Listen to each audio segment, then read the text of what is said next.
Hi everyone. Well, it looks like it's going to be another lovely sunny day out there. The first story I'm doing today is The Great Fire of London, and this is about a little girl called Charlie and the Great Fire of London, funnily enough. So here we go. Charlie, are you dreaming again? Asks Mrs. Todd. Mrs. Todd is Charlie's teacher. She is very patient with Charlie because she knows he is a dreamer. Oh no, said Charlie. I'm listening. It's very interesting. Mrs. Todd is a great teacher. Today she is telling the class about Samuel Pepys. Can you remember who Samuel Pepys is? Samuel Pepys lived in London in 1666. He wrote a diary, she explains. He wrote about the Great Fire of London. In September 1666, the Fire of London burnt for 4 days and 4 nights. There were no firemen in 1666. It was a disaster. Charlie loves hearing about the Great Fire of London. His dad is a fireman, and Charlie wants to be a fireman too. Can you stop a fire without firemen, miss? Asked Charlie. Good question, Charlie, says Mrs. Todd. We were going to find out tomorrow on when we go on our school trip. Charlie's friend Pierre is French. He is very excited. Génial! I love school trips. The next day, Charlie and his classmates are at the Great Monument in London. The Great Fire of London started in a bakery near here in 1666. We are going to climb all the way to the top of the monument, says Mrs. Todd. Pierre looks up. But miss, it is very, very high. Yes, Pierre, it is 61 metres high, because the fire started 61 metres high. 61 metres from here. Can you remember where? Pudding Lane, that's right. The view from the top of the monument is fantastic. The children can see the Tower of London and St. Paul's Cathedral. The tower was not destroyed in 1666, but St. Paul's Cathedral was damaged, says Mrs. Todd, pointing to a big church. Lots of churches and houses were destroyed. Charlie is looking at the view. I wonder what London was like in 1666, he thinks dreamily.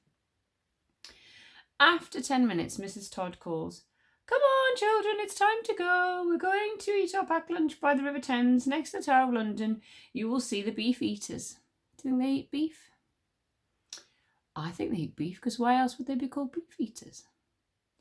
One by one, the children go down the long spiral staircase. Henry, Charlie's cat, has eaten Charlie's lunch.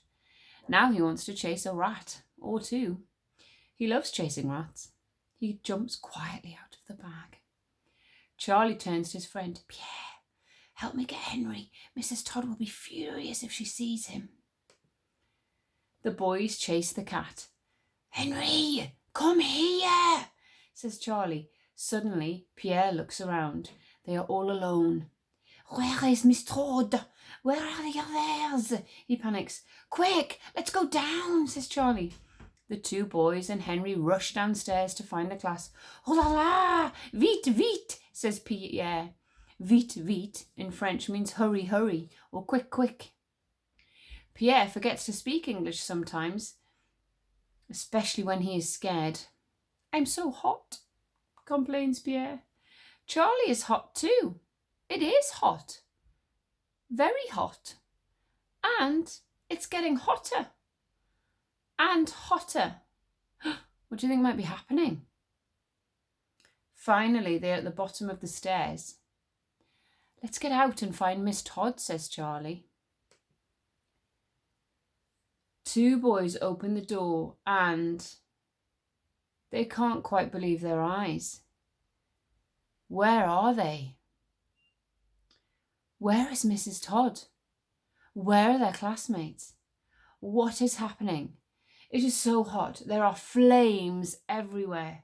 Yellow flames, red flames, orange flames all around the boys. There is black smoke too. It's horrible. In the street it's chaos. There are men, women, children and animals everywhere. Charlie and Pierre are shocked. They can't move, frozen to the spot. A man stops near them and shouts, "Run, boys! Mr. Farriner's bakery is on fire! Pudding Lane's on fire!" What's happened? What do you think's happened? "London is burning," says a woman. Suddenly, Charlie understands. "Pierre, we're back in 1666, he says. "It's the Great Fire of London. Come on, we must go." Pierre is like a stone statue. He can't move.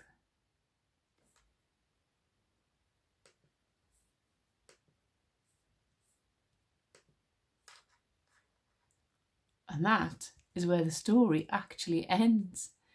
How awful is that? We're never going to know what happens. I didn't realise it ended there. Now, your activity is going to be to think of how you would end that story if you want to. I would be going into the garden and thinking of my story in the garden on a day like today, and maybe ask your person that's with you, your adult that's with you, how they would have the story end. What would you have to do? Is Pierre going to be stuck like stone? What will happen to him? Will he be all right if he's stone? Will the fire go round him? What will happen? What will Charlie do? How are they going to get back? What about the cat? Where will that go? Will the cat be safe? Did you even remember the cat? Can you remember what the cat's name was? So go and have a lovely day out in the sunshine. Find some lovely things to do. And I will see you tomorrow. Bye-bye.